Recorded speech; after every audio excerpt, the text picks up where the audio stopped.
Hello students, welcome to Mehta online classes.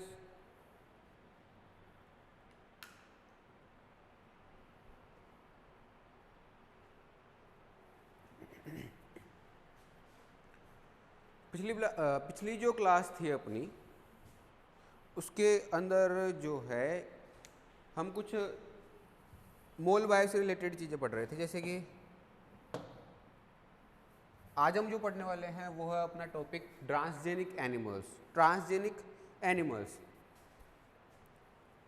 आज जो अपन पढ़ने वाले नया टॉपिक है ये आज का, ट्रांसजेनिक एनिमल्स। ट्रांसजेनिक एनिमल्स के बारे में अपन अगर बात करना चाहें कि ट्रांसजेनिक एनिमल्स होते क्या है, वो एनिमल्स जिनका जीनोम जो है, उसके जीनोम की सीक्वेंस जो है वो थोड़ी चेंज कर दी गई है या जीनोम के अंदर कुछ नया मॉडिफिकेशन कर दिया गया है, उस जीव को, उस एनिमल को अपन क्या कह देंगे? Transgenic animal. ठीक है। अब ये ट्रांसजेनिक एनिमल, जैसे देखो इसके अंदर लिखा हुआ है, transgenic animals are animals that have had a foreign gene deliberately inserted into their genome। Transgenic animals जो है वो किसको कहते हैं अपन?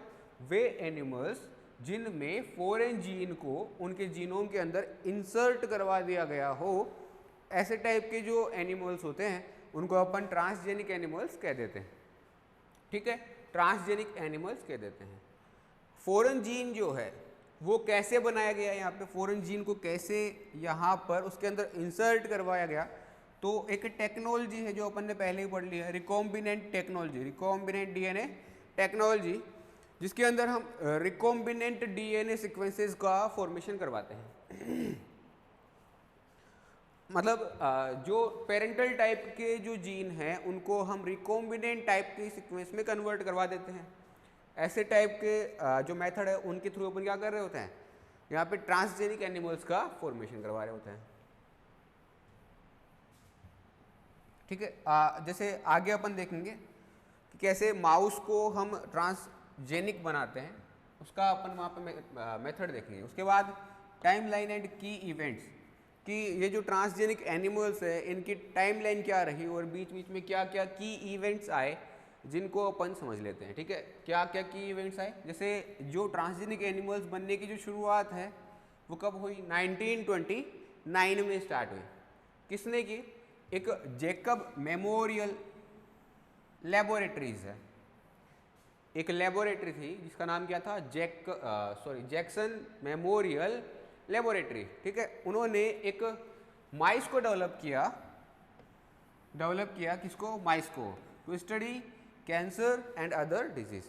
कैंसर और उससे रिलेटेड अदर जो डिजीज है जो कि जीन में कन्वर्जन के कारण यहाँ पर हमें देखने को मिलती है, ऐसे डिजीज को स्टडी करने के लिए इन्होंने यहाँ पर एक माइस को डेवलप किया था। ठीक है, कब? 1929 में। ठीक है, कौन सा वाला लेबोरेटरी?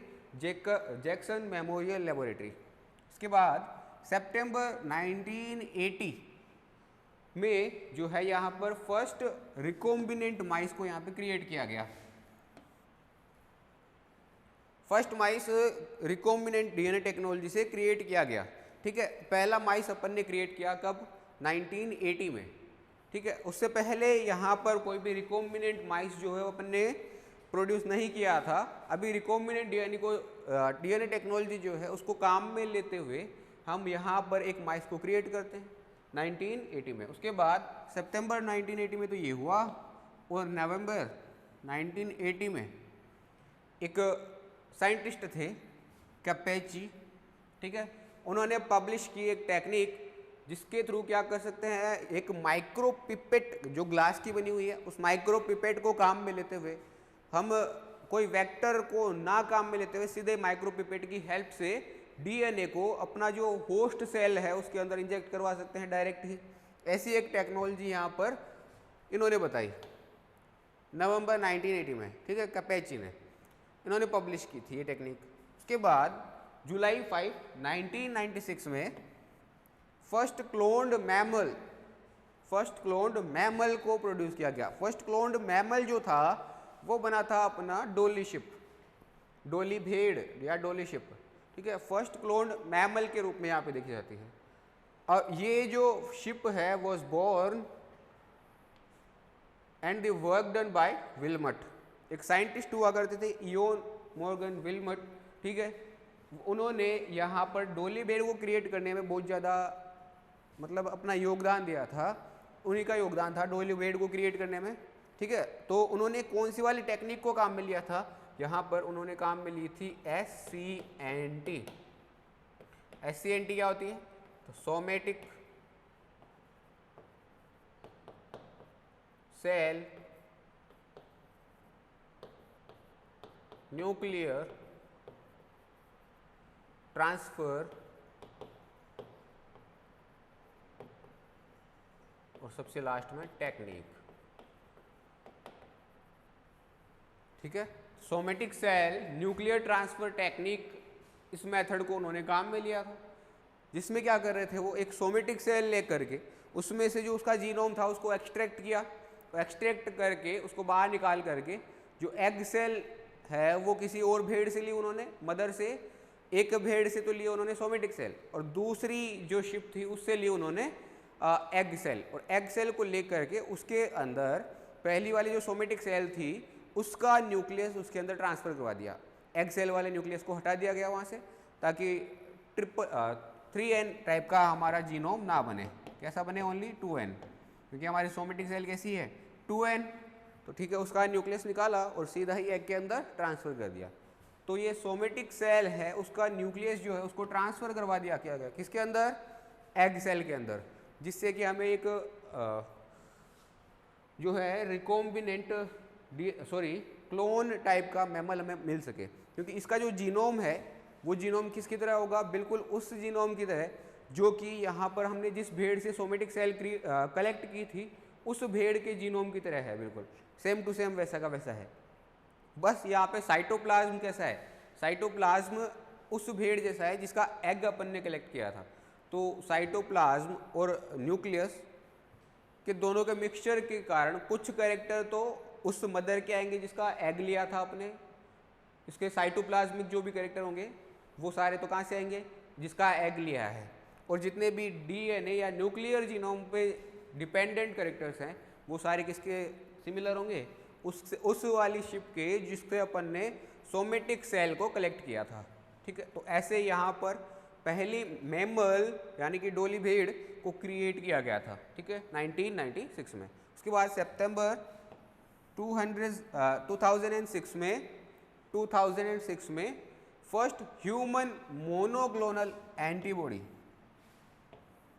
ड्रग को अप्रूवल मिला था पहली जो है यहाँ पर। उसके बाद में ट्रायल स्टार्ट हो गए थे जिसमें ह्यूमन के लिए ड्रग जो है वो क्रिएट करने के लिए यहाँ पर क्लोन्स को या जो मतलब सेल यहाँ पर क्रिएट की जा रही है स्टेम सेल्स की हेल्प से, उनके ऊपर यहाँ पे सीधा ही एक्सपेरिमेंट करके ड्रग तैयार किए जा रहे थे।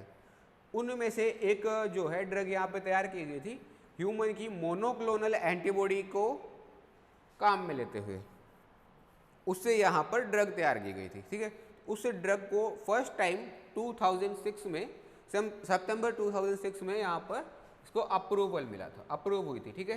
उसके बाद सितंबर 23, 2015 में बीजिंग जीनोमिक इंस्टीट्यूट जो है, बीजिंग में एक जीनोमिक इंस्टीट्यूट है, उसने क्रिएट किया था एक माइक्रोपिग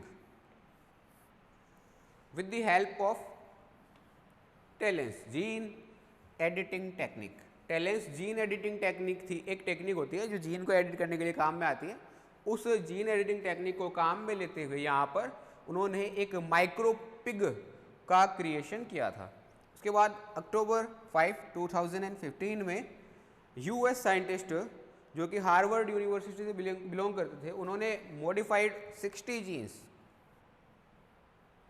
जो है वहाँ पर पिग के एम्ब्रियो के अंदर ट्रांसफ़र किए थे और एक पिग ऑर्गन क्रिएट किया था जो कि पिग में ऐसे ऑर्गन्स तैयार किए थे, पिग ऑर्गन्स तैयार किए थे फॉर ह्यूमन के लिए, जो कि ह्यूमन में सुइटेबल होंगे, ऐसे ऑर्गन्स को यहाँ पर तैयार किया था। कुछ अभी क्या होता है कि जैसे इंसुलिन की अगर कमी हो जाती है तो उसको भी अपन प्रिपेयर करवा सकते हैं पिग के ऑर्गन्स में, ठीक है, क्योंकि वो भी क्या है, एक मैमल है। तो वहाँ से अपन इंसुलिन भी क्रिएट करवा सकते हैं। ऐसे टाइप के और कुछ ऑर्गन्स भी जो है यहाँ पे पिग के अंदर हम क्रिएट करवा सकते हैं, जो कि ह्यूमन के लिए सूटेबल प्रोडक्ट यहाँ पे क्रिएट करते हैं। ठीक है, तो ये सारी चीज़ें यहाँ पर टाइमलाइन और की इवेंट्स हमने देखे। उसके बाद method used for animal cloning. Animal cloning,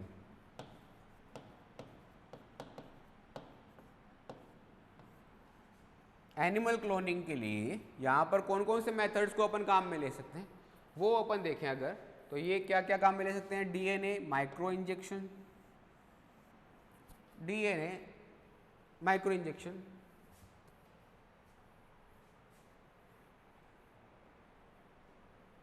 ठीक है।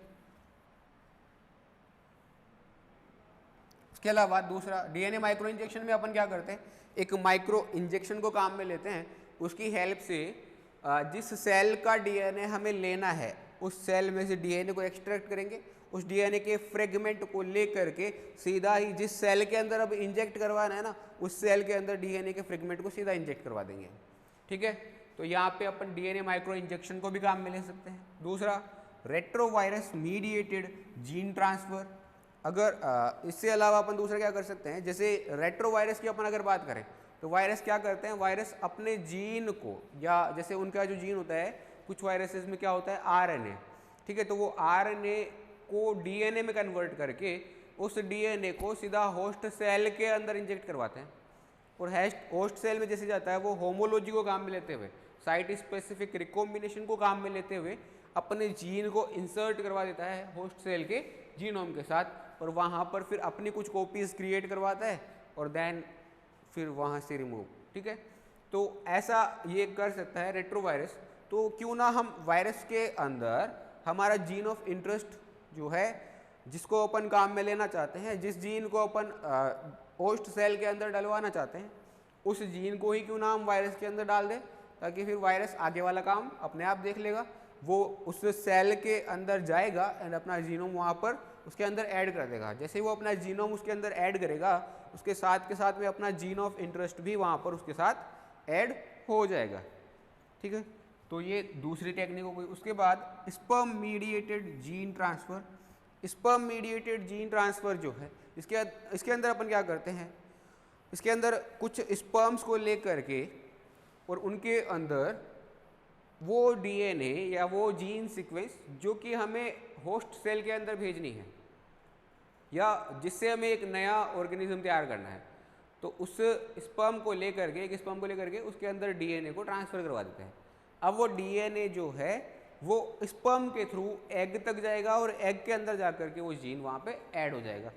इसके कारण यहाँ पर हमें कैसा एक एनिमल मिलेगा, ट्रांसजेनिक एनिमल मिलेगा हमें। ठीक है, तो ऐसे स्पर्म से भी अपन क्या कर सकते हैं, एक जीन को ट्रांसफ़र करवा सकते हैं। उसके अलावा embryonic stem cell mediated gene transfer. Embryonic stem cell जैसे अपन ने किसी ऑर्गेनिज्म से या किसी सेल से अपन ने क्या लिया, एक डीएनए लिया। ठीक है, उस डीएनए को हमें क्या करना है, दूसरे किसी ऑर्गेनिज्म में इंट्रोड्यूस करवाना है। तो वो डीएनए सीक्वेंस अपन लेकर के दूसरे सेल में इंट्रोड्यूस करवा देंगे। अब हमें क्या करना है, उससे पूरा का पूरा ऑर्गेनिज्म क्रिएट करना है हमें। ठीक है, तो वो अगर सोमेटिक सेल टाइप की सेल है तो हम क्या करेंगे, फिर उसको दूसरे एक मीडियम में, कल्चर मीडियम में डाल करके उसको थोड़े दिन के लिए कल्चर करवाएंगे, जिससे कि वो ऐसी स्टेज में आ सके कि उसका ट्रांसफ़र अब हम किस में करा सकें, एक मदर के अंदर, सरोगेट मदर के अंदर करवा सकें। ठीक है, तो इसलिए अपन उसको लगभग ब्लास्टोसिस्ट अवस्था तक कल्चर करवाते हैं और देन उसको ट्रांसफ़र करवा देते हैं यूट्रस में। ठीक है, जो मदर है, सरोगेट मदर है, उसके यूट्रस में यहाँ पे हम ट्रांसफ़र करवा देते हैं। उसके बाद आगे का जो डेवलपमेंट है, जिसके कारण हमें ऑर्गेनिज्म मिलेगा, जिसके कारण हमें एनिमल मिलेगा, वो कहाँ होता है, वो उस सरोगेट मदर के यूट्रस के अंदर सारा डेवलपमेंट यहाँ पे कंप्लीट होता है। इस तरह से अपन 4 टेक्निक को काम में ले करके डिफरेंट टाइप के जो ट्रांसजेनिक एनिमल्स है वो क्रिएट कर सकते हैं। जैसे इनको अब अगर अपन डिटेल में देखना चाहें, डीएनए माइक्रो इंजेक्शन। अब ये डीएनए माइक्रो इंजेक्शन जो है ना, ज़्यादा पुरानी टेक्निक नहीं है, ये लगभग 20 साल पुरानी टेक्निक है, जिससे अपन क्या करते हैं, डीएनए माइक्रो इंजेक्शन को काम में लेते हुए, एक माइक्रो इंजेक्शन को काम में लेते हुए एक सेल को या एनिमल की जो भी मतलब सेल अपन ने ली है उसको, उसके अंदर सीधा ही डीएनए सीक्वेंस को वहाँ पर इंजेक्ट करवा देते हैं, जिससे कि वो सेल कैसे बन जाए, रिकॉम्बिनेंट टाइप की सेल बन जाए। इसके अंदर देखो ये लिखा हुआ, introducing the transgene DNA directly into the zygote at an early stage of development. जो भी जाइगोट की एक अर्ली स्टेज चल रही है, क्योंकि अगर हमें ट्रांसजेनिक एनिमल क्रिएट करना है तो हमें अर्ली स्टेज में ही जाइगोट को पकड़ना पड़ेगा। अगर जाइगोट को हमने अर्ली स्टेज में नहीं पकड़ा तो उसके जो मोस्ट ऑफ सेल्स हैं वो उस जीन के प्रति इंटैक्ट रह जाएगी, मतलब उसके कॉन्टैक्ट में ही नहीं आएगी, उससे वंचित रह जाएगी। ठीक है, तो अगर जितना अर्ली हम उसको पकड़ेंगे उतनी ज़्यादा सेल्स को अपन यहाँ पे कवर कर पाएंगे। ठीक है, इसमें कोई भी वेक्टर हम काम में नहीं लेते।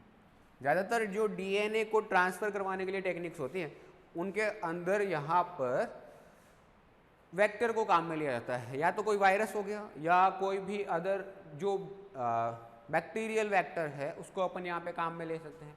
डिफरेंट डिफरेंट टाइप के वो वेक्टर्स या वो एनिमल्स, वो मतलब एक तरह से ऑर्गेनिजम्स जैसे कि बैक्टीरिया, वायरस, जो अपना जीनोम ले जा करके होस्ट सेल के अंदर इंट्रोड्यूस करवाते हैं एंड देन उसको उसकी जो मशीनरी होती है उसको काम में लेते हैं, उन सब को अपन यहाँ पे काम में ले सकते हैं।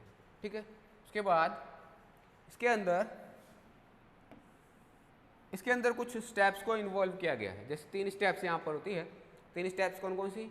Transfer of desired gene construct, ऐसा जीन जिसको अपन वहाँ पे दूसरे ऑर्गेनिज्म में या जिस सेल के अंदर ट्रांसफ़र करवाना चाहते हैं उस जीन को अपन यहाँ पे पहले स्टेप में क्या करवाएंगे, ट्रांसफ़र करवाएंगे। ठीक है, पहला स्टेप तो क्या हो गया, ट्रांसफ़र करवाना। उसके बाद जैसे ही ट्रांसफ़र हो जाएगा, ट्रांसफ़र करवाते किसका है, तो from another member of the same species और from a different species into a pronucleus of reproductive cells. जो रिप्रोडक्टिव सेल है उसके प्रोन्यूक्लियस के अंदर हम यहाँ पर या तो सेम स्पीसीज के डीएनए लेके, ठीक है, सेम स्पीसीज से एक जीन को कलेक्ट करेंगे और या फिर कोई दूसरी स्पीसीज है उससे एक जीन को कलेक्ट करेंगे जो कि हमारे लिए बहुत फायदेमंद जीन होगा। ऐसे जीन को अपन कलेक्ट करके सीधा रिप्रोडक्टिव सेल्स के अंदर यहाँ पर इंट्रोड्यूस करवा देंगे। ठीक है, पहला स्टेप तो ये हो गया। दूसरा स्टेप क्या है, in vitro culture of manipulated cells to develop to a specific embryonic phase. इसको जब हमने एक रिप्रोडक्टिव सेल को कल्चर करवा लिया, रिप्रोडक्टिव सेल कौन कौन सी, जैसे egg cell and sperm cell, उसके बाद उनका क्या करवाया हमने, फर्टिलाइजेशन करवा दिया और इससे बन गया हमारा जाइगोट। अब जाइगोट को सीधा ही अगर ट्रांसफ़र करवाना है तो कहाँ करवाना पड़ेगा, फेलोपियन ट्यूब में ट्रांसफ़र करवाना पड़ेगा। बट हमें क्या करवाना है, इसको यूट्रस में ट्रांसफ़र करवाना है। तो यूट्रस में ट्रांसफ़र करवाने के लिए अपन क्या करेंगे, अब इसको ऐसा कल्चर मीडियम देंगे, इन विट्रो ऐसा कल्चर मीडियम देते हैं जिसके अंदर इसका थोड़े टाइम के लिए डेवलपमेंट होता है। थोड़े टाइम के लिए सेल वहाँ पे डिवाइड करेगी एंड डिवाइड करने के बाद एक स्पेसिफिक एम्ब्रियोनिक फेज तक पहुँचेगी। ठीक है, जैसे अपन अगर स्पेसिफिक एम्ब्रियोनिक फेज का नाम लेना चाहें तो मान लीजिए ब्लास्टोसिस्ट तक पहुँच गई। ठीक है, ब्लास्टोसिस्ट तक पहुँच गई, देन इसको ट्रांसफ़र कर दिया जाता है एक रेसिपिएंट फीमेल के अंदर, और रेसिपिएंट फीमेल जो है उसको भी पहले तैयार किया जाता है, रेसिपिएंट बनाया जाता है। कैसे बनाया जाता है, रेसिपिएंट बनाने के लिए उसका जो एग था उसको वहाँ से रिमूव करवाना पड़ेगा एंड उसका जो है यहाँ पर मेंस्ट्रुअल साइकिल को बार बार मतलब लगातार देखते रहना पड़ेगा कि कब कौन सी स्टेज के अंदर हमें यहाँ पे इंट्रोड्यूस करवाना चाहिए। ठीक है, तो ऐसे करके अपन यहाँ पर एक रेसिपिएंट सेल को रेसिपिएंट फीमेल जो है उसके अंदर यहाँ पर एम्ब्रियो को ट्रांसफ़र करवा देते हैं। जैसे ये देखो, सबसे पहले क्या करेंगे, एक 2 अलग अलग माइस है, ये माइस मिले हुए हैं यहाँ पे ना, इससे एक जो यहाँ पर माइस है इससे अपन ने ले लिया एग, ठीक है, और दूसरे माइस से ले लिया अपन ने स्पर्म। दोनों को फर्टिलाइज करवा दिया, एग बन गया। एग के बाद में यहाँ पर जैसे ही एग बना तो ये दोनों जीन जब आपस में कांटेक्ट में आने वाले थे उससे जस्ट पहले अपन ने क्या किया, एक माइक्रो इंजेक्शन की हेल्प से, ये जो है माइक्रो इंजेक्शन, इसकी हेल्प से अपन ने क्या किया, अपना जीन ऑफ इंटरेस्ट को यहाँ पर इसके अंदर इंट्रोड्यूस करवा दिया।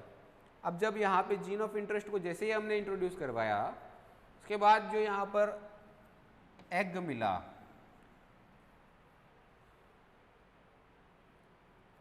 मिला, उसको एक रेसिपिएंट फीमेल, जिसको अपन ने अभी तक क्या मतलब ऐसी फेज में रखा हुआ था कि वो जैसे मान लो एक स्यूडो प्रेग्नेंट फीमेल हो, उसको प्रेग्नेंट जैसा फील करवाया, बट अभी तक उसके अंदर कोई एम्ब्रियो था नहीं।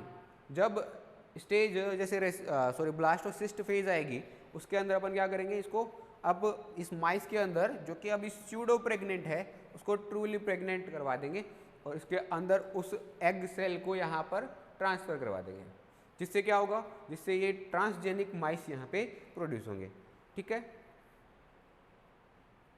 अब जब अगर हमें डीएनए को एनालिसिस करना है, डीएनए को एनालिसिस करने के लिए क्या करेंगे, इससे सेल लेंगे, सोमेटिक सेल्स कलेक्ट करेंगे माउस से, ठीक है, और उसको सोमेटिक सेल को ले करके अब इस डीएनए का एनालिसिस करके और फिर हम देख सकते हैं कि हमारा जीन ऑफ इंटरेस्ट इससे माइस के अंदर आया है या नहीं आया है, या नहीं आया है, ऐसा अपन यहाँ पर देख सकते हैं। इसके बाद रेट्रोवायरस मीडिएटेड जीन ट्रांसफर जो है, यहाँ पे अगर अपन इस नाम को समझना चाहें, रेट्रो और वायरस, रेट्रो का मतलब होता है उल्टा चलना, मतलब उल्टा कैसे, जैसे जो नॉर्मल प्रोसेस होती है उसमें क्या होता है, डीएनए से आरएनए बनता है और आरएनए से प्रोटीन बनती है। सीधी जो जीन एक्सप्रेशन की प्रोसेस है वो ये है। बट अगर हम उल्टा करवा दें, आरएनए से अगर डीएनए बना दें, तो ये वाली प्रोसेस क्या हो गई, उल्टी हो गई। जो नेचुरल प्रोसेस चल रही थी नॉर्मल डीएनए से आरएनए बनना, उसका उल्टा काम हो गया। कुछ ऑर्गेनिज्म में ही पाया जाता है, जैसे कि वायरस, रेट्रोवायरस जो होते हैं उन्हीं के अंदर ये प्रोसेस पाई जाती है, बाकी और में नहीं पाई जाती। उनके अंदर क्यों पाई जाती है, क्योंकि उनके अंदर एक रिवर्स ट्रांसक्रिप्टेज नाम का एंजाइम पाया जाता है।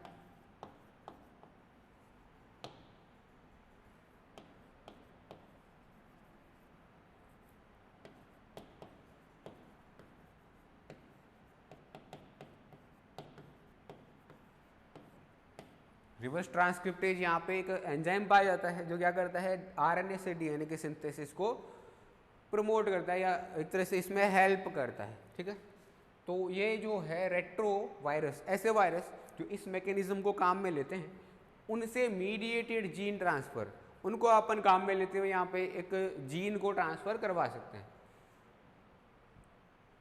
ठीक है, जैसे retrovirus is virus that carry it's genetic material in the form of RNA rather than DNA. ऐसे वायरस जिनका जो जेनेटिक मटेरियल होता है वो कैसा होता है, आरएनए की फॉर्म में होता है, ना कि डीएनए की फॉर्म में। जब ये किसी होस्ट सेल को इन्फेक्ट करने जाते हैं तो वहाँ पर क्या करते हैं, वहाँ पर इस आरएनए को पहले डीएनए में कन्वर्ट करते हैं, एंड ये डीएनए जो है, अपना जो डीएनए बना है, अब इस डीएनए को ये होस्ट सेल के अंदर इंजेक्ट करवाते हैं। इन दिस ये जो मेथड है अपना रेट्रोवायरस मीडिएटेड जीन ट्रांसफर, इसके अंदर हम रेट्रोवायरस को काम में लेते हैं as a vector to transfer genetic material to the host cell. जो हमारा जीन ऑफ इंटरेस्ट है उसको सीधा इस वेक्टर के थ्रू या रेट्रोवायरस के थ्रू क्या करवाते हैं, अपन सीधा ट्रांसफर करवाते हैं होस्ट सेल के अंदर। रिजल्टिंग, इसका रिजल्ट क्या होगा, काइमेरा,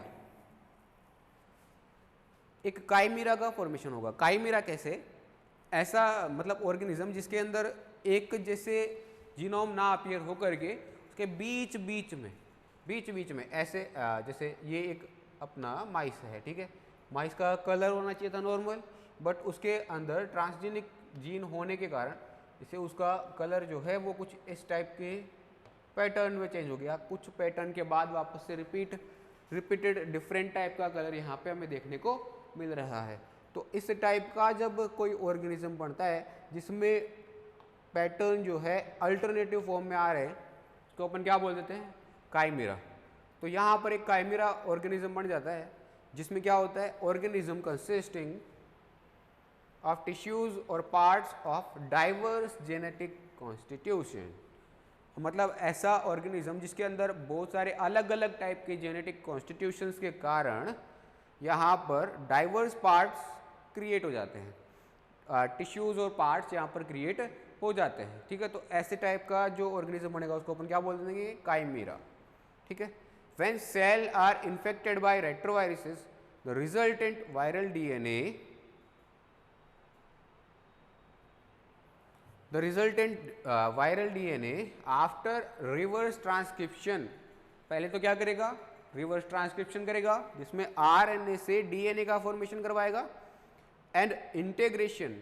इसके बाद जब DNA बन जाएगा इसको इंटीग्रेट करवाएगा होस्ट सेल के जीनोम के साथ, become a part of the host cell genome, and एक होस्ट सेल का जो जीनोम है उसका पार्ट बन जाएगा, to be maintained for the life of the host cell.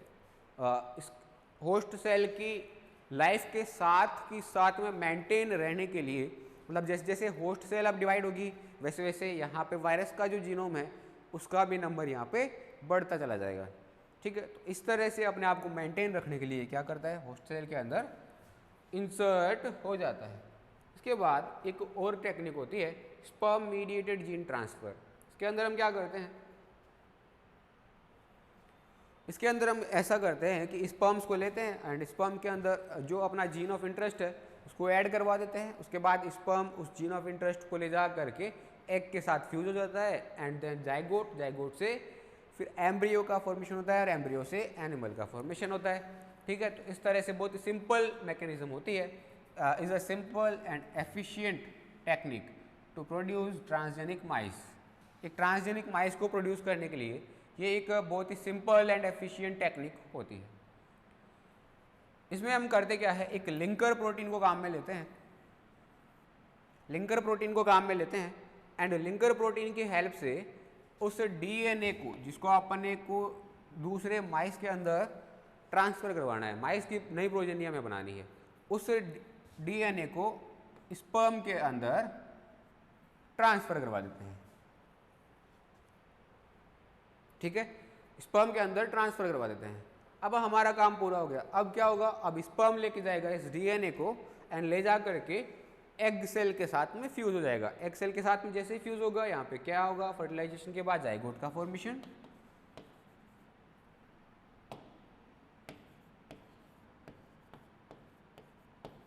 Zygote का फॉर्मेशन एंड देन जाइगोट जो है उससे एम्ब्रियो, एम्ब्रियो से फीटस,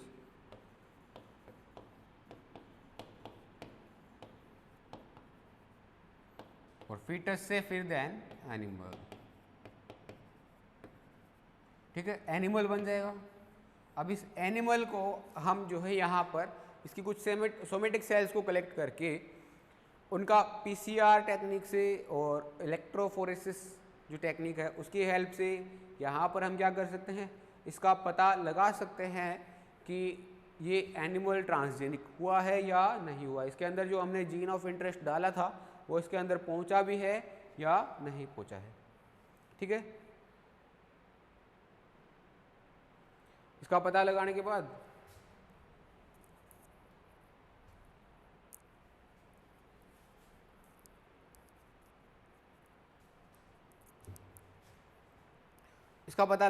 जब हमें पता पड़ जाएगा कि मान लो ये दो जो में से मान लो हमें 10 प्रोजेनी मिली, 10 में से 2 हमारे पास इन्फेक्टेड है, एक मेल और एक फीमेल है।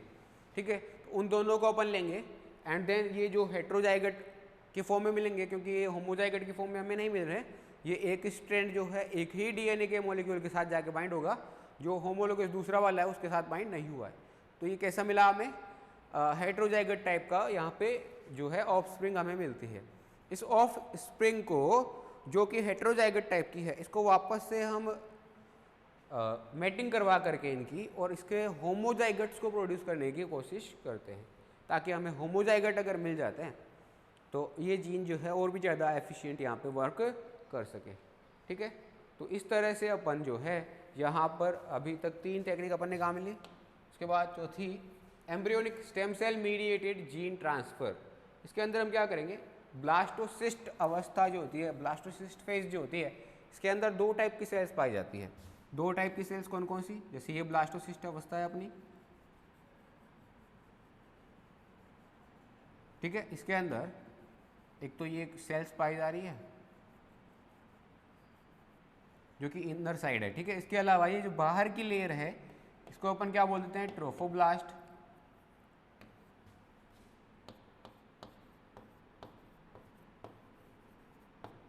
ट्रोफोब्लास्ट एंड ये जो इनर वाली सेल्स हैं, अंदर की तरफ जो सेल्स हैं ये वाली, इनको अपन क्या नाम दे देते हैं, इनको अपन नाम देते हैं ICM, inner cell mass. Inner cell mass नाम दे देते हैं इसको, ठीक है। इस इनर सेल मास में से अपन यहाँ पर सेल्स को एक्सट्रैक्ट करेंगे, ठीक है। ब्लास्टोसिस्ट जो है उसके अंदर एक्सट्रैक्ट करेंगे इस सेल को एम्ब्रियोनिक, क्योंकि ये जो सेल है ये कैसी टाइप की सेल है, एक स्टेम सेल है, बिकॉज ये जो है इससे हम डिफरेंट टाइप के टिश्यूज़ जो है वो क्रिएट करवा सकते हैं और इसके पास में लगातार डिवीजन की कैपेबिलिटी होती है, इसलिए अपन इसको क्या बोल देते हैं, स्टेम सेल कह देते हैं। एम्ब्रियोनिक फेज से क्योंकि कलेक्ट की है तो इसलिए इसको क्या नाम दे देते हैं, एम्ब्रियोनिक स्टेम सेल। इसको यहाँ से ले करके और इसके अंदर एक रिकॉम्बिनेंट DNA को डाल देते हैं। रिकॉम्बिनेंट DNA को इंसर्ट करवाने के बाद इसको वापस से जो है ब्लास्टोसिस्ट अवस्था में या ब्लास्टोसिस्ट फेज जो थी अपनी उसके अंदर वापस से क्या करवा देंगे, इंसर्ट करवा देंगे। पहले अपन ने लिया एंड देन उसके अंदर जीन को ट्रांसफ़र करवाया एंड देन वापस उसको ट्रांसफ़र करवा दिया ब्लास्टोसिस्ट के अंदर, ठीक है। अब इससे होगा क्या, जिस रीजन से अपन ने सेल ली थी उस रीजन में जो सेल बननी चाहिए वो अपने आप ही क्या हो जाएगी, ट्रांसजेनिक टाइप की अब हो जाएगी, क्योंकि वहाँ पे अपन ने क्या कर दिया था, अपना जीन ऑफ इंटरेस्ट ऐड करवा दिया था। इस मेथड में अपन ने इन्वॉल्व क्या क्या लिया, इसके अंदर अपन ने लिया क्या क्या है, isolation of totipotent stem cell, एक टोटिपोटेंट टाइप की स्टेम सेल को अपन ने लिया। ऐसी टोटिपोटेंट जो स्टेम सेल होती है उसका मतलब क्या है, यहाँ पे स्टेम सेल जो है वो अपने पास 4 टाइप की होती है। 4 टाइप की कौन कौन सी, एक टोटिपोटेंट, एक प्लूरिपोटेंट, एक मल्टीपोटेंट और एक यूनिपोटेंट स्टेम सेल्स होती है। टोटिपोटेंट ऐसे सेल्स जो मतलब पूरा का पूरा ऑर्गेनिज्म बनाने की कैपेसिटी रखती है, पूरा का पूरा ऑर्गेनिज्म बनाने की कैपेसिटी रखती है, उसको अपन क्या बोल देते हैं, टोटिपोटेंट स्टेम सेल्स, ठीक है। इसके अलावा अपनी दूसरी टाइप की जो है pluripotent stem cell. Pluripotent stem cell वो स्टेम सेल जो 3 जो अपनी जर्म लेयर्स है, एक्टोडर्म, एंडोडर्म और मेसोडर्म, इन तीनों से रिलेटेड जितने भी ऑर्गन्स, जितने भी टिश्यू है, सारे के सारे टिश्यू, सारे के सारे ऑर्गन को बनाने की कैपेसिटी रखती है, तो उसको अपन बोलते हैं प्लूरिपोटेंट स्टेम सेल। फिर आपको अब ये सोचना चाहिए कि प्लूरिपोटेंट और टोटिपोटेंट में अंतर ही क्या हुआ, क्योंकि जो एक एनिमल होता है वो तो पूरा का पूरा किससे बना होता है, इन्हीं 3 जर्म लेयर से बने हुए टिश्यूज एंड ऑर्गन से बना होता है। फिर इन दोनों में अंतर क्या हुआ, टोटिपोटेंट एंड प्लूरिपोटेंट में, इनमें अंतर ये हुआ कि टोटिपोटेंट जो है वो ये 3 जर्म लेयर को तो बनाती ही बनाती है, साथ के साथ में जो एक्स्ट्रा एम्ब्रियोनिक मेम्ब्रेन्स होती है, जो placenta formation and other type के जो फंक्शंस हैं उनके अंदर काम में आ रही होती है, उनका फॉर्मेशन भी करवाने की कैपेबिलिटी रखती है।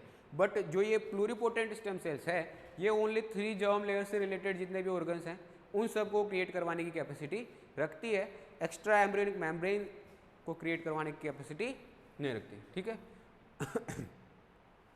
उसके बाद तीसरी आती है अपनी multipotent stem cell. Multipotent stem cell वो सेल जिनके पास में एक जर्म लेयर से रिलेटेड जितने भी ऑर्गन एंड टिश्यूज़ है उन सबको क्रिएट करवाने की कैपेसिटी होती है, उसको अपन बोलते हैं multipotent stem cell. And then सबसे लास्ट में आता है अपना यूनिपोटेंट स्टेम सेल। यूनिपोटेंट जिसके पास ओनली एक ही टाइप की सेल को या एक ही टाइप के ऑर्गन से रिलेटेड सेल्स को क्रिएट करने की कैपेसिटी होती है, वो सारी यूनिपोटेंट स्टेम सेल। तो ये तो हो गया अपना स्टेम सेल्स का अंतर। अब यहाँ पे टोटिपोटेंट स्टेम सेल की बात कर रहे हैं अपन, तो टोटिपोटेंट जो कि एक पूरा का पूरा एम्ब्रियो बनाने के लिए कैपेबल है, वो कौन है, टोटिपोटेंट स्टेम सेल। उसको एम्ब्रियो से अपन ने कलेक्ट किया, देन इसमें डिजायर्ड जीन इंसर्ट किया एंड इसको फिर अपन ने वापस से उस सेल के अंदर या ब्लास्टोसिस्ट के अंदर यहाँ पे वापस से एंटर करवा दिया। ठीक है, तो ये 4 मेथड थे जो अपन ने आज स्टडी किए। तो आज के लिए अपन इतना ही देखते हैं, बाकी का अपन जो है अगली क्लास में देखते हैं। तब तक के लिए गुड बाय, थैंक यू।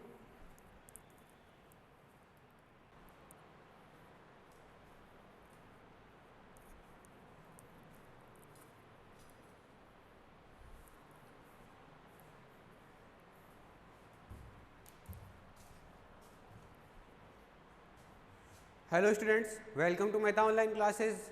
पिछली क्लास में अपन ट्रांसजेनिक एनिमल्स के बारे में बात कर रहे थे हम। ठीक है, ट्रांसजेनिक एनिमल्स जो होते हैं उनको क्रिएट करने के अपने 4 मेथड देखे थे। 4 मेथड कौन कौन से देखे थे? ये देखो 4 में सबसे पहला था अपने पास डीएनए माइक्रो इंजेक्शन मेथड, जिसके अंदर हम क्या कर रहे थे, डीएनए को माइक्रो इंजेक्शन में ले रहे थे एंड सीधा ही टारगेट सेल के अंदर इंट्रोड्यूस करवा दे रहे थे। ठीक है, दूसरा अपना था retrovirus mediated gene transfer and उसके बाद अपन ने देखा था स्पर्म मीडिएटेड जीन ट्रांसफर। इसके बाद अपन ने लास्ट में देखा था embryonic stem cell mediated gene transfer. ये 4 मेथड अपन ने देखे थे। ठीक है, 4 मेथड में से एक एक को अपन ने डिटेल में स्टडी कर लिया था कि जैसे माइक्रो इंजेक्शन जो है उसके अंदर अपन क्या कर रहे थे, डीएनए को एक माइक्रो इंजेक्शन में ले रहे थे एंड उसके बाद जो अपनी टारगेट सेल है उसके अंदर इंट्रोड्यूस करवा दे रहे थे उसको। ठीक है, डायरेक्ट ही। दूसरा था अपना जो मतलब क्या बोलते हैं,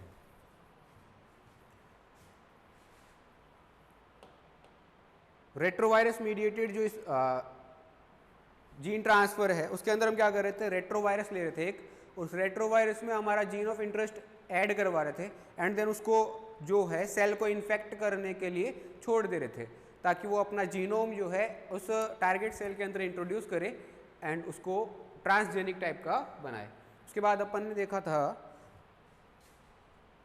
embryonic stem cell mediated gene transfer. इसके अंदर अपन क्या देख रहे थे, एम्ब्रियोनिक जो स्टेम सेल्स थी, जैसे कि ब्लास्टोसिस्ट फेज की अपन बात करें तो वहाँ से अपन ने स्टेम सेल को रिमूव किया था, फिर उसके अंदर जो अपना जीन ऑफ इंटरेस्ट है उसको ऐड किया था और ऐड करने के बाद हमने उस सेल को वापस से उसके अंदर री इंट्रोड्यूस करवा दिया था, एक्सट्रैक्ट करके वापस से इंट्रोड्यूस करवा दिया था। उसके बाद अपन देखना चाहें ये जो अपनी embryonic stem cell mediated gene transfer technique है, इसके अंदर डीएनए जो है उसको मिक्स कर देते हैं विद स्पर्म सेल मीडिएटेड जो ट्रांसफर टेक्निक है उसके अंदर क्या करते हैं, डीएनए को मिक्स कर देते हैं स्पर्म सेल के साथ और 30% ऑफ स्प्रिंग माउस जो होते हैं वो इंटीग्रेट प्रोड्यूस होते हैं यहाँ पर फॉरेन डीएनए के साथ। जब हम ऐसा करते हैं कि जैसे एक स्पर्म मीडिएटेड जो जीन ट्रांसफर अपन करवा रहे थे उसके अंदर हम क्या कर रहे थे, स्पर्म सेल ली थी हमने, उसके साथ में जो हमारा जीन ऑफ इंटरेस्ट था डीएनए था उसको हमने उसके अंदर इंजेक्ट करवा दिया था, फिर अपन ने उसको छोड़ दिया था ताकि वो एग को फर्टिलाइज कर सके और फर्टिलाइज करने के बाद जाइगोट का फॉर्मेशन कर सके। जाइगोट का जब फॉर्मेशन हो जाएगा उसके बाद जितनी प्रोजेनी हमें मिलती है उसकी 30% जो प्रोजेनीज है ऑफ स्प्रिंग्स है वो कैसी मिलेगी हमें, इंटीग्रेटेड इन फॉरेन डीएनए के साथ इंटीग्रेटेड फॉर्म में हमें मिलेगी। इसके बाद अपन बात करें इसका बेसिक प्रिंसिपल क्या है स्पर्म मीडिएटेड जीन ट्रांसफर का, तो इसका बेसिक प्रिंसिपल है seminal plasma free sperm cell को अपन लेते हैं, ठीक है, are suspended in the appropriate medium, उनको सस्पेंड करते हैं एक अप्रोप्रिएट मीडियम के अंदर एंड देन इंक्यूबेट कर देते हैं डीएनए के साथ में। जो हमारा जीन ऑफ इंटरेस्ट है, जो डीएनए पार्टिकल है जिसको हम इंट्रोड्यूस करवाना चाहते हैं उसको यहाँ पे इंट्रोड्यूस करवा देंगे। ठीक है, ये हो गया। उसके बाद रिजल्टेंट डीएनए कैरिंग स्पर्म, जो स्पर्म है जो कैरी कर रहा है रिजल्टेंट डीएनए को, उसको लेंगे अपन और ले करके फर्टिलाइज करवा देंगे एग को। ठीक है, इन विट्रो फर्टिलाइजेशन के थ्रू या आर्टिफिशियल इंसेमिनेशन के थ्रू, या फिर अपन क्या कर सकते हैं एग को बाहर ना निकाल करके आर्टिफिशियल इंसेमिनेशन करवा दे सीधा ही, तो उससे भी अपन क्या करवा सकते हैं यहाँ फर्टिलाइजेशन की प्रोसेस करवा सकते हैं। In the case of aquatic animal via water borne, जो नेचुरल फर्टिलाइजेशन है, जैसे कि वाटर में कोई एक्वेटिक एनिमल पाया जा रहा है, उनके अंदर क्या होता है कि फीमेल जो होती है वो एग प्रोड्यूस कर देती है एंड देन मेल वहाँ पर आ करके स्पर्म उन एग्स के ऊपर छोड़ देता है सारे। तो हम यहाँ पे क्या कर सकते हैं, एग जो वाटर में है उनके ऊपर सीधे स्पर्म को छोड़ देंगे, वो फर्टिलाइजेशन की प्रोसेस वहाँ पे हो जाएगी। उसके बाद somatic cell nuclear transfer technique की अपन ने सुबह बात करी थी और एक फर्स्ट मैमल अपन ने बनाया था। वो कैसे बनाया था वो देखें अपन अगर, तो देखो ये रहा, यहाँ पे हमने एक्सट्रैक्ट किया था डीएनए को एक्सट्रैक्ट किया और उसके बाद उसको एग सेल के अंदर, एग सेल के अंदर क्या कर दिया, प्रोड्यूस कर दिया।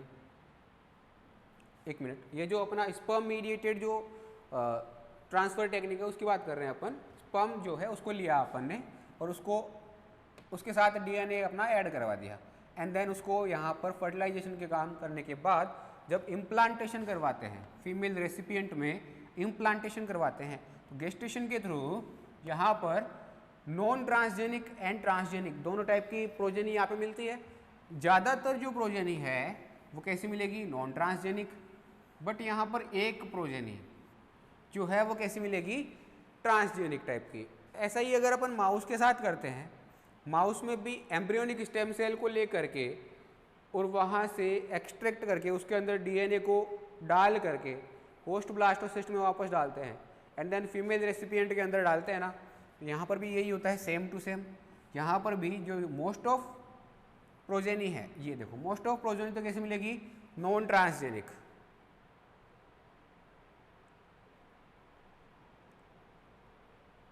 एक मिनट, यहाँ पर दो टाइप की प्रोजेनी मिलती, तीन टाइप की प्रोजेनी मिलती है यहाँ पर हमें। तीन टाइप की प्रोजेनी क्या क्या, एक तो सोमेटिक सेल जो है उसके अंदर कुछ मॉडिफिकेशन आ जाएंगे। जैसे जो अगर माउस वाला अपन लेते हैं ना, तो इसके अंदर जो होस्ट ब्लास्टोसिस्ट लिया है उसका भी जो साइटोप्लाज्म है, तो उसके साइटोप्लाज्म के इंटरेक्शन के कारण यहाँ पर तीन टाइप की चीज़ मिलेगी हमें। तो एक तो वैसे काइमेरास, ऐसे ऑर्गेनिज्म जो मतलब डिफरेंट डिफरेंट कैरेक्टरिस्टिक्स शो कर रहे होंगे, फीमेल कैरेक्टरिस्टिक्स भी, फीमेल वाले जो फीमेल के कारण जो आए हैं एग वाले वो भी शो करेंगे एंड जो जेनेटिक मटेरियल हमने डाला है वो भी शो करेंगे। ठीक है, तो दोनों कैरेक्टर यहाँ पर शो कर रहे हैं, इसके कारण यहाँ पे काइमेरास बन जाते हैं।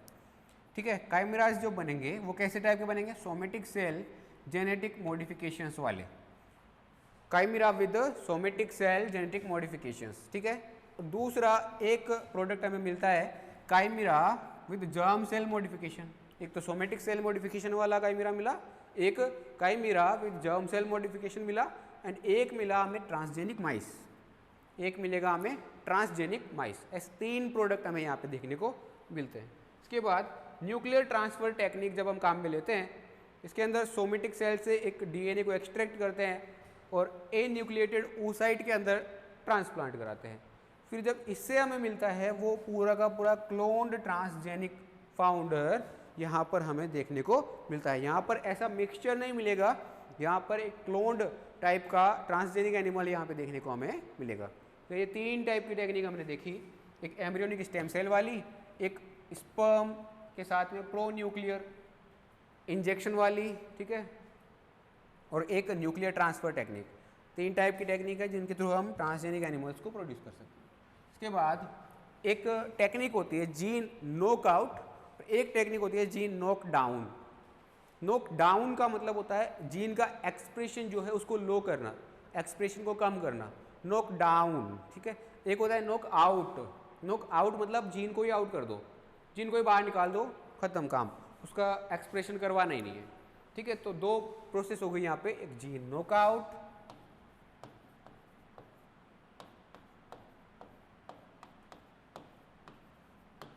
एंड एक हो गया अपना gene knockdown. Gene knockout and gene knockdown, दो प्रोसेस हो गई यहाँ पे। नॉकआउट इसमें क्या हो गया, जीन आउट। नॉकडाउन इसके अंदर क्या हो गया, एक्सप्रेशन ऑफ जीन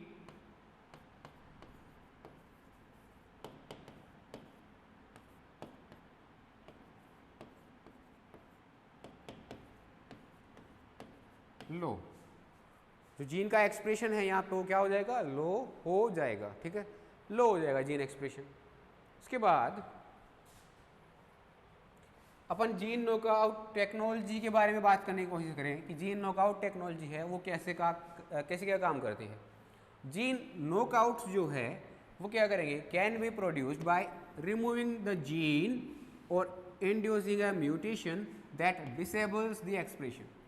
ठीक है, एक जीन को यहाँ से रिमूव करवाना, नॉकआउट जो है वो कैसे प्रोड्यूस होगा, एक जीन को रिमूव करवा करके एंड एक म्यूटेशन को यहाँ पर इंड्यूस करवा करके, ताकि यहाँ पे एक डिसेबल्ड एक्सप्रेशन हमें मिल सके। मतलब उस जीन का एक्सप्रेशन नहीं होना चाहिए, उसको पूरी तरह से साइलेंट कर देना, यही क्या है, जीन नॉकआउट। ठीक है, elimination of single gene product from the genome can yield important clue as to the function of that gene through the phenotypic analysis of the resulting mutant। जैसे अपन ने एक जीन लिया, ठीक है, उस जीन का हमें क्या करवाना है, जीन प्रोडक्ट को साइलेंट करवाना है। ठीक है, तो प्रोडक्ट जो इस जीन से हमें मिल रहा था उसको हमें क्या करवाना पड़ेगा, उसको नॉन फंक्शनल टाइप का कन्वर्ट करना पड़ेगा। अभी ये कैसा है, फंक्शनल टाइप का, इसको बनाना पड़ेगा नॉन फंक्शनल टाइप का। तो नॉन फंक्शनल बनाने का दो तरीके हैं, एक तो क्या करें कि प्रोटीन बनने ही ना दें, बनेगी नहीं तो फंक्शन क्या करेंगे। ठीक है, तो उस जीन को ही बाहर निकाल दो।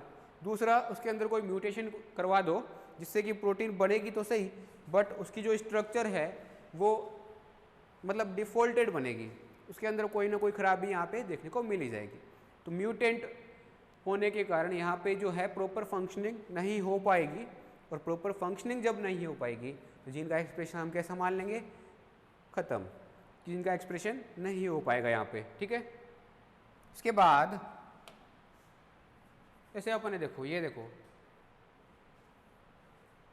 ये एक ब्लास्टोसिस्ट सेल है। ठीक है, उसका इनर सेल मास लिया हमने, इनर सेल मास जो है उसके अंदर से कुछ सेल को एक्सट्रैक्ट किया, उसको एक्सट्रैक्ट करके एक कल्चर मीडिया के अंदर डाला, कल्चर मीडिया के अंदर डाला एंड कल्चर मीडिया में डाल करके एक फॉरेन डीएनए के साथ इनको ट्रांसफेक्ट करवा दिया, ट्रांसफ्यूजन करवा दिया इनका एक फॉरेन डीएनए के साथ। फॉरेन डीएनए के साथ जब इनको ट्रांसफेक्ट करवाएंगे तो इन इंजेक्ट जो एम्ब्रियोनिक स्टेम सेल है, अब इनको जैसे ही ट्रांसफेक्ट करवाया वापस से उठा के डाल दिया, कहाँ पर, जो अपना इनर सेल मास था ब्लास्टोसिस्ट वाला उसके अंदर वापस से इंट्रोड्यूस इनको करवा दिया।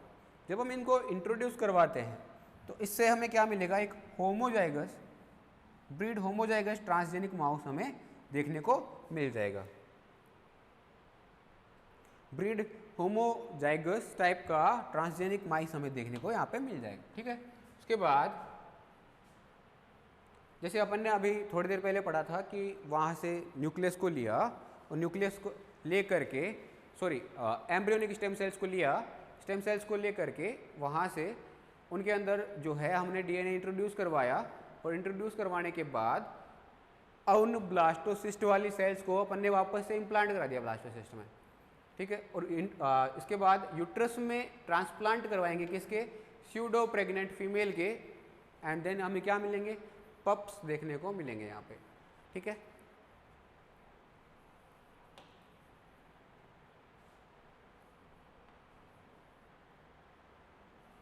उसके बाद अपन बात करते हैं अगला टॉपिक एम्ब्रियोनिक स्टेम सेल्स की। एम्ब्रियोनिक स्टेम सेल्स होती क्या है, जैसा कि अपन अभी ये देख रहे थे, एम्ब्रियोनिक स्टेम सेल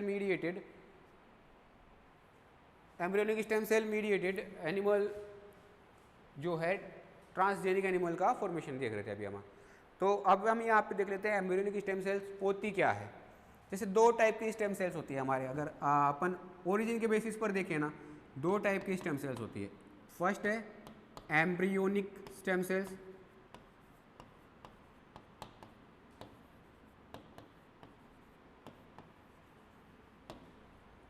सेकंड है adult stem cells.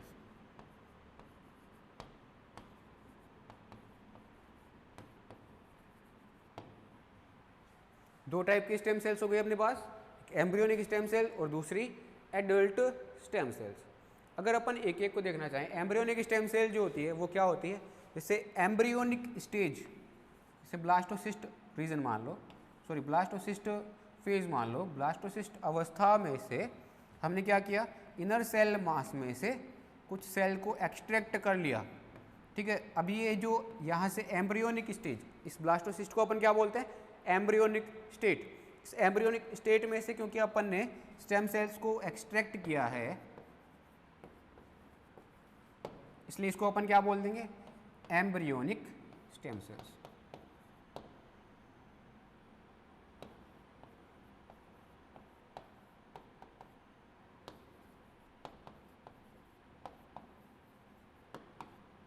Embryonic stem sales कह देते हैं, ठीक है। ऐसा ही अगर अपन ये जो सेल्स है, स्टेम सेल्स जो हैं, इनको अगर अपन एडल्ट से एक्सट्रैक्ट करें, एडल्ट से जैसे कि लीवर, स्किन, जो कि अपने आप को वापस से रीजनरेट कर सकते हैं, ऐसे ऑर्गन्स जो हैं, वहाँ से अगर अपन सोमेटिक सेल को स्टेम सेल को कलेक्ट करते हैं, तो उस वाली टाइप की स्टेम सेल को अपन क्या कह देते हैं, एडल्ट स्टेम सेल्स।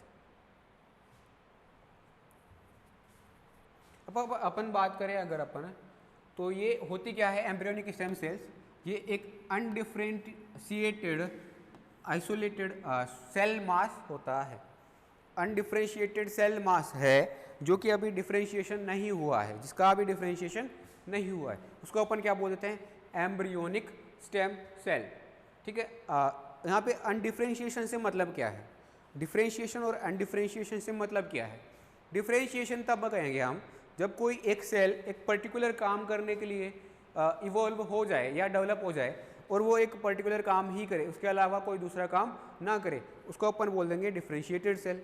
बट अगर सेल अभी तक एक पर्टिकुलर काम नहीं करने लगी है, वो कोई काम ही नहीं कर रही है, ओनली अभी डिवाइड हुए जा रही है, अभी तक उसने कोई पर्टिकुलर काम चुना नहीं है, तो उसको अपन क्या बोल देंगे, undifferentiated cell.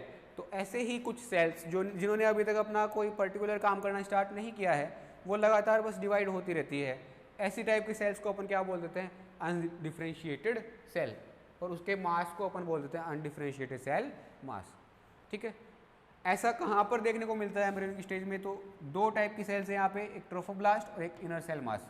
Inner cell mass जो है वो एम्ब्रियो के जितने भी ऑर्गन्स होते हैं उन सब के फॉर्मेशन में हेल्प कर रहा होता है, जबकि जो ट्रोफोब्लास्ट है वो यहाँ पर एक्स्ट्रा एम्ब्रियोनिक मेम्ब्रेन्स वगैरह बनाने में हेल्प करता है।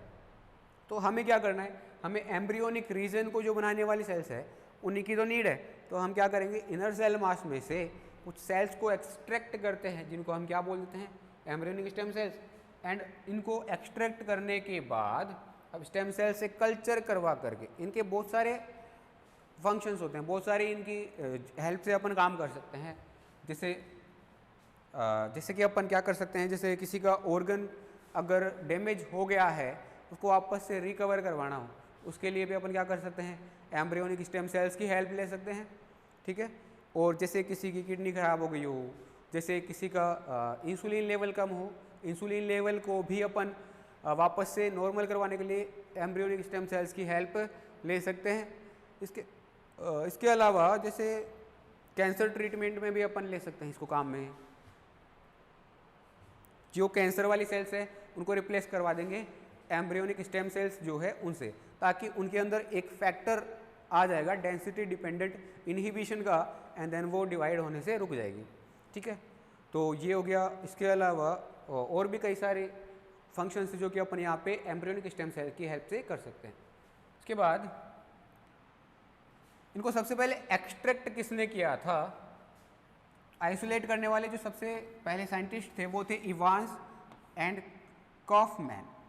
कब किया था, 1981 में, ठीक है। उसके बाद the crucial important factor about the progenitor cells, ये जो प्रोजेनाइटर सेल्स है इनको अपन क्या बोल सकते हैं, प्रोजेनाइटर सेल्स भी बोल सकते हैं, क्योंकि किसी भी ऑर्गन के बनने से पहले की जो फेज है वो यहाँ पे अपनी ये वाली फेज ही तो है, स्टेम सेल वाली फेज ही तो है, तो इसको अपन क्या बोल देते हैं, progenitor sales.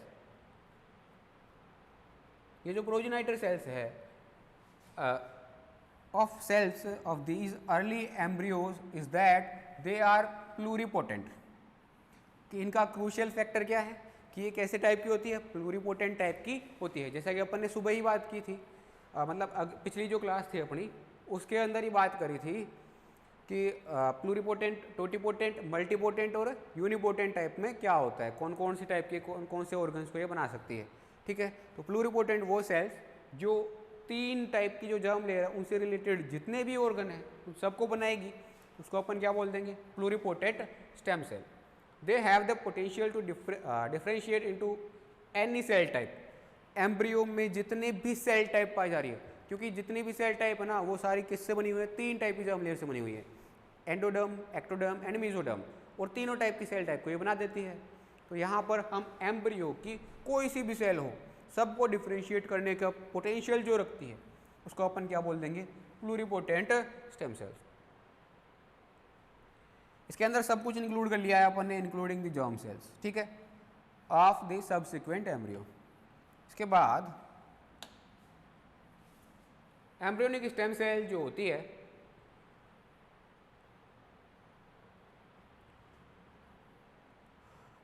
Embryonic stem cell जो होती है, जब तक इनको हम सेपरेटेड फॉर्म में एक कल्चर मीडियम में डेवलप करवाते रहते हैं, आगे डिवाइड करवाते रहते हैं। कल्चर मीडियम जब हम देखिए इसको डिवाइड करने के लिए छोड़ते हैं तो ये जो है रिमेन रहती है undifferentiated, provided that they are grown well separated from each other. ये जैसे अनसेपरेटेड रहती है तो ये चीज़ हमें क्या प्रोवाइड करती है, ये चीज़ हमें बताती है कि ये वेल सेपरेटेड फॉर्म में एक दूसरे से वेल सेपरेटेड फॉर्म में ग्रो होती रहती है। ठीक है,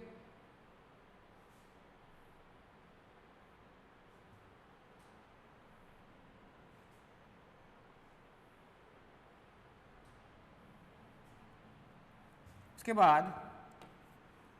बाद अपन अगर बात करें तो ऐसा पाया गया है कि अगर हम कुछ साइटोकाइंस और ल्यूकेमिया इनहिबिटरी फैक्टर्स इनको डाल दें, साइटोकाइंस ल्यूकेमिया इनहिबिटरी फैक्टर एक टाइप का साइटोकाइन होता है जिसको अपन अगर इसमें डाल दें, ठीक है, तो ये जो है ये एंश्योर करता है that embryonic stem cell do not differentiate into in vitro.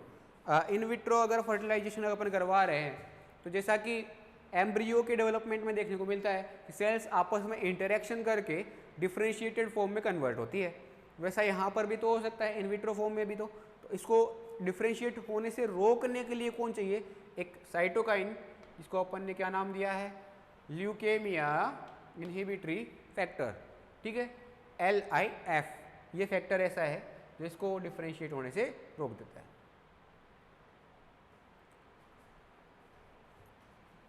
उसके बाद इसी कारण से ये एक रीज़न है, फॉर दिस रीज़न, क्योंकि जो अपना ल्यूकेमिया इनहिबिटर फैक्टर जो है ये क्या नहीं होने दे रहा, इसको डिफरेंशिएट नहीं होने दे रहा। इसीलिए अपन क्या कर रहे हैं, एम्ब्रियोनिक सेल्स, ये जो स्टेम सेल्स है इनको generally grown on feeder layer of fibroblast, fibroblast की फीडर लेयर पर ग्रो करते हैं। इनको क्यों करते हैं वहाँ पर, क्योंकि ये जो फीडर लेयर है ना ये सीक्रेट करती है LIF, ल्यूकेमिया इनहिबिटर फैक्टर्स। ठीक है, ये ल्यूकेमिया इनहिबिटर फैक्टर जब तक रहेगा ये डिफरेंशिएट होगी नहीं, और डिफरेंशिएट नहीं होगी तो हमें तो यही चाहिए, क्योंकि हमें क्या करना है, इनसे अलग अलग टाइप के ऑर्गन बनवाने हैं। अगर ये डिफरेंशिएट हो गई एक ही टाइप की सेल बनाएगी, हमें एक टाइप की सेल नहीं बनानी है, हमें तो बहुत सारे टाइप की सेल्स बनवानी है, इसलिए हम इनको अनडिफरेंशिएटेड फॉर्म में रखना चाहते हैं। तो अनडिफरेंशिएटेड सेल में रखने के लिए इनको फीडर लेयर ऑफ फाइब्रोब्लास्ट पे ग्रो करवाते हैं, क्योंकि ये LIF सीक्रेट करती है इनटू द कल्चर मीडियम में। इसके बाद most of embryonic stem cells जो होती है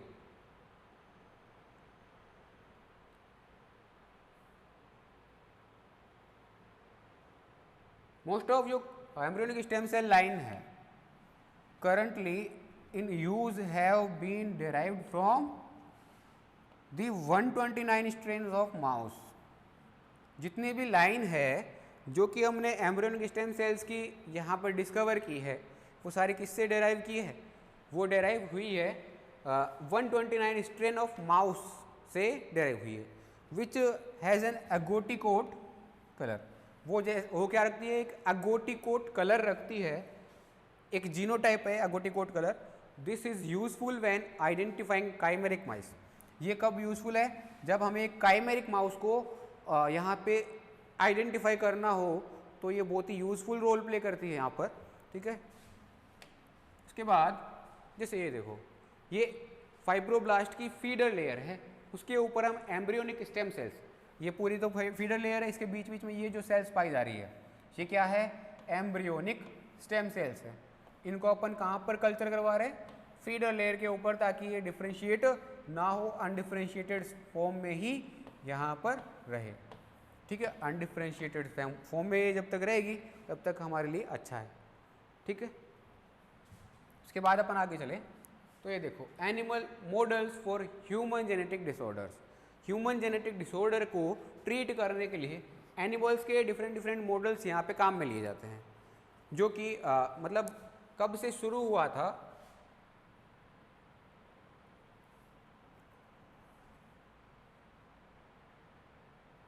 डिफरेंट डिजीज़ को ट्रीट करने के लिए यहाँ पे काम में लिए जा रहे हैं, जो कि यहाँ पर 2009 में तो चक्रवर्ती और कैरी जो कि 2007 में यहाँ पर इनके द्वारा ये मॉडल्स काम में लिए गए थे।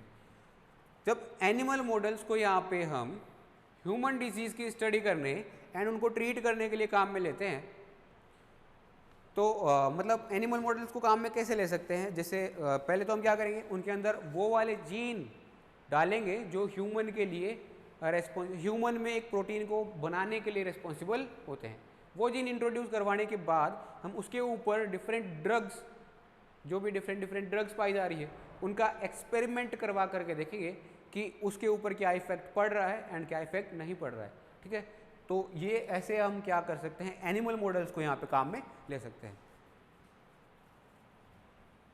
जैसे अपन एनिमल मॉडल्स की बात करें तो ज़्यादातर जो काम में लिए जाते हैं वो कौन है, माउस।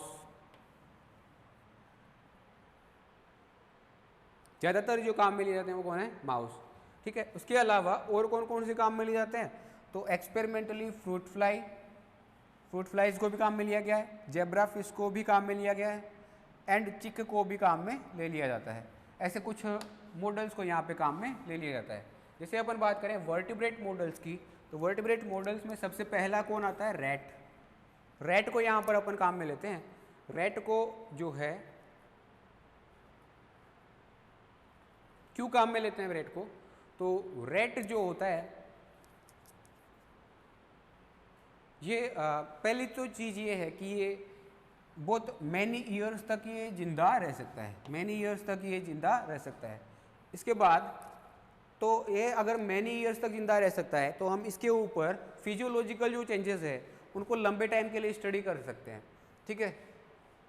और इसके अलावा इसके अंदर physiological, neurological, pharmacological and biochemical analysis की भी ये हमें चॉइस प्रोवाइड करता है, क्योंकि इसके अंदर भी सेम लगभग जो है फिजियोलॉजी जो है यहाँ पे मैमल्स के सिमिलर, या ह्यूमंस के सिमिलर यहाँ पर फिजियोलॉजी पाई जाती है। न्यूरोलॉजी भी लगभग उन्हीं के सिमिलर है, तो न्यूरोलॉजिकल एक्सपेरिमेंट भी यहाँ पर करने को ये चॉइस को हमें प्रोवाइड करता है। इसके अलावा फार्मेकोलॉजिकल यानी फार्मास्यूटिकल जो भी ड्रग्स हैं उनका एक्सपेरिमेंट भी अपन इनके ऊपर कर सकते हैं। बायोकेमिकल यानी कि जितने भी बायोकेमिकल्स हैं उनका अलग अलग क्या इफेक्ट यहाँ पे पड़ रहा है वो भी अपन यहाँ पे स्टडी कर सकते हैं। इन सब के लिए चॉइस हमें प्रोवाइड करता है। एंड इसके अलावा जो माइस होता है ये बिगर साइज का होता है जो इंसेक्ट्स होते हैं उनके कंपैरिजन में, ठीक है। तो ये एक एडवांटेजियस टाइप का जो है अपॉर्चुनिटी हमें प्रोवाइड करता है। किसके लिए, जैसे हमें कोई टिश्यू कलेक्ट करना है तो माउस की साइज़ बड़ी है, मोर टिश्यूज यहाँ पे मिलेंगे, ठीक है। एंड अगर हमें सर्जरीज करनी है तो उसके लिए भी हमारे लिए यहाँ पे एडवांटेजियस है। Rat model are also used for human deafness disease. Human की जो डीफनेस डिजीज़ है उनको ट्रीट करने के लिए भी यहाँ पर माउस को काम में ले सकते हैं, रेट को काम में ले सकते हैं। जैसे एग्जाम्पल लें हम, अगर हियरिंग डिसऑर्डर हो गया है किसी म्यूटेशन के कारण, म्यूटेशन हो गया जैसे मान लो मायोसिन XVA जीन के अंदर, मायोसिन XVA जीन के अंदर यहाँ पे म्यूटेशन हो गया, ठीक है। तो मायोसिन म्यूटेशन हो गया है, इसको अपन अगर स्टडी करना चाहें तो डायरेक्ट ह्यूमन के ऊपर स्टडी ना करके एक माउस लें और उसके अंदर जो है मायोसिन XVA जीन को म्यूटेंट करवा करके देख लेंगे तो हमें यहाँ पे पता पड़ जाएगा कि ये डीफनेस को कोज करने वाला जीन कौन है, यही है, ठीक है, तो उसको अपन वहाँ पे ट्रीट करने के लिए कुछ प्रयास कर सकते हैं। ठीक है, उसके अलावा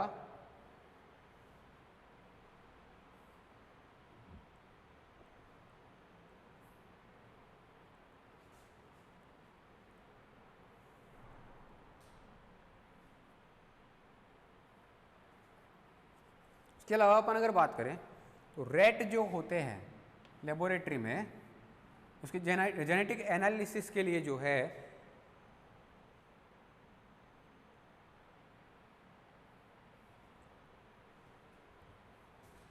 जेनेटिक एनालिसिस अगर अपन करना चाहें तो लेबोरेटरी जो है यहाँ पर ज़्यादा एडवांस यहाँ पे नहीं चाहिए।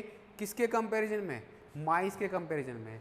माइस को अगर अपन को स्टडी करना है उसके लिए हमें ज़्यादा एडवांस्ड टेक्निक्स की ज़रूरत पड़ेगी।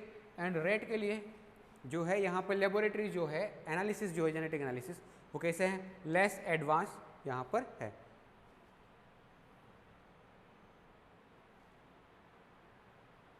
ऐसा क्यों है कि ये जो लेबोरेटरी है इनमें जेनेटिक एनालिसिस के लिए लेस एडवांस टेक्निक को काम में लेते हैं?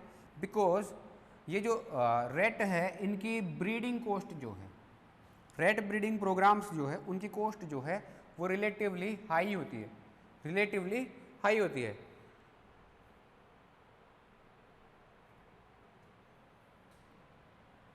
इसके अलावा अगर हम रेट की जर्म लाइन को भी मॉडिफाई करना चाहें, उसको मॉडिफाई करने के लिए भी हमें कई सारी प्रॉब्लम्स को फेस करना पड़ेगा। तो इसीलिए जो है यहाँ पर रेट वाली जो प्रोसेस है वो लेस एडवांस है एंड माइस वाली प्रोसेस जो है वो ज़्यादा एडवांस है। तो माइस को यहाँ पर हम प्रीफर करते हैं, माउस को यहाँ पर हम प्रीफर करते हैं रेट के कंपैरिजन में। Mouse is particularly well suited to genetic studies and is an extensively used model for mammalian development। अगर हमें mammalian development को ढंग से समझना है तो उसके लिए किसको हम काम में ले सकते हैं? माउस को काम में ले सकते हैं, क्योंकि ये मोर एडवांस्ड टेक्निक है और इसके लिए जो है हमें ज़्यादा डिफ़िकल्टीज़ को भी सामना नहीं करना पड़ता, उनको फेस नहीं करना पड़ता। ठीक है, और जनरेशन टाइम जो है इसका वो भी कैसा है? शॉर्ट जनरेशन टाइम है। Like rat has allowed large scale mutagenesis programs and extensive genetic crosses and various features। ये जो है रेट की तरह ही या रेट से भी ज़्यादा जो है यहाँ पर लार्ज स्केल पर म्यूटाजेनेसिस प्रोग्राम को प्रोड्यूस करने के लिए यहाँ पे हमारे को चॉइस प्रोवाइड करता है। इसके अलावा जेनेटिक क्रॉसेस एंड वेरियस जो फीचर्स है मैपिंग के लिए, जीन मैपिंग के लिए एंड फिनोटाइप्स के लिए वो भी हमें प्रोवाइड करता है। ठीक है, तो इतने सारे एडवांटेज होने के कारण हम यहाँ पे माउस को काम में लेते हैं। इसके अलावा अपन और क्या क्या काम में ले सकते हैं? इसके अलावा जो है यहाँ पर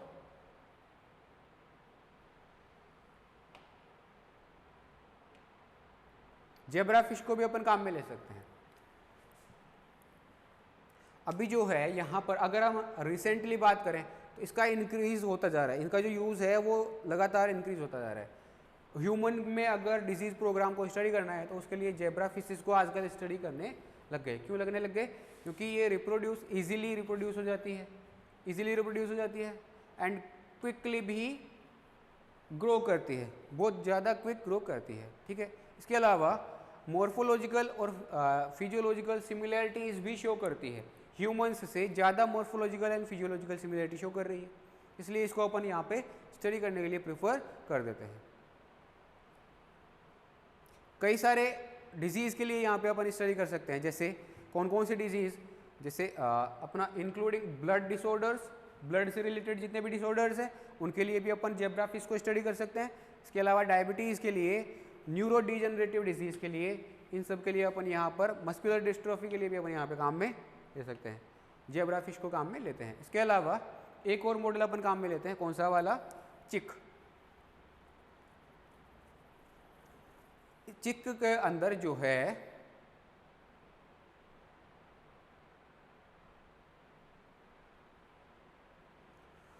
जैसे चिक के अंदर अपन डीफनेस जो है उसको अपन स्टडी कर रहे थे, हियरिंग के लिए स्टडी कर रहे थे, वैसे ही चिक के अंदर भी एक जीन पाया जाता है RE1 साइलेंसिंग ट्रांसक्रिप्शन फैक्टर। ठीक है, वैसे जो है ये reason in human phenotype, human का एक फिनोटाइप है DFNB55, उसके सिमिलर होता है, उसी की तरह यहाँ पर एक्सप्रेस होता है चिक में। ठीक है, ह्यूमन का जो फिनोटाइप शो करता है जीन DFNB55, उसकी तरह यहाँ पर RE1 साइलेंसिंग ट्रांसक्रिप्शन फैक्टर है। ठीक है, तो इसको जब हम स्टडी करते हैं, इसको स्टडी करके ऑडिटरी जो एपिथेलियम है और ईयर सेल्स है उनको अपन यहाँ पर ट्रीट करने के जो भी अपने मतलब प्रयास है उनको अपन यहाँ पर स्टडी कर सकते हैं। किसके ऊपर? चिक के ऊपर, ह्यूमन को बिना डिस्टर्ब किए। ठीक है, उसके अलावा फ्रॉग के ऊपर भी अपन यहाँ पर डिफरेंट टाइप के एक्सपेरिमेंट कर सकते हैं। क्यों कर सकते हैं? क्योंकि जो फ्रॉग है जीनस जीनोपस से रिलेटेड है। ठीक है, और ये जो है पर्टिकुलरली इंपॉर्टेंट मॉडल है for investigating both embryonic development and cell biology. Embryonic development और सेल बायोलॉजी का अगर अपने स्टडी करना है तो इसके लिए अपन यहाँ पे फ्रॉग को काम में ले सकते हैं। इसके अलावा chromosomal replication, chromatin and nuclear assembly के लिए भी, न्यूक्लियर असेंबली को अगर हमने स्टडी करना है इसके लिए भी अपन किसको काम में ले सकते हैं? फ्रॉग को काम में ले सकते हैं। सेल साइकिल कंपोनेंट जो है उनके लिए भी स्टडी करने के लिए अपन ले सकते हैं। साइटोस्केलेटल एलिमेंट जो है उनको भी स्टडी अपन फ्रॉग के अंदर कर सकते हैं। इतनी सारी चीज़ों को अपन काम में ले सकते हैं। इसके अलावा अपना एक और फैक्टर है इनवर्टिब्रेट मॉडल्स। कुछ इनवर्टिब्रेट मॉडल्स भी होते हैं जो कि यहाँ पर हमारे लिए काम में आते हैं। इनवर्टिब्रेट मॉडल्स जैसे ड्रोसोफिला मेलेनोगेस्टर, सबसे पहला तो क्या है? ड्रोसोफिला मेलेनोगेस्टर, जिसके अंदर बहुत सारे जेनेटिक्स के रिलेटेड स्टडीज़ को यहाँ पे कंडक्ट करवाया गया। जीन मैपिंग के लिए भी यहाँ पर काम में लिया गया, लिंकेज मैप, जीन मैप, इन सब के लिए या रिकॉम्बिनेशन स्टडीज़ के लिए यहाँ पर ड्रोसोफिला को काम में लिया गया है। ठीक है, उसके अलावा protein defect VLLA protein defect which cause Usher syndrome in human, जो कि ह्यूमन में असर सिंड्रोम को प्रोड्यूस करता है, उसको भी अपन स्टडी कर सकते हैं। किसके अंदर? ड्रोसोफिला में। उसके अलावा एक और इनवर्टिब्रेट है जिसको अपन बोलते हैं सिनोरहैबिडिटिस एलिगेंस, या इसको अपन शॉर्ट फॉर्म में सी एलिगेंस भी बोल देते हैं।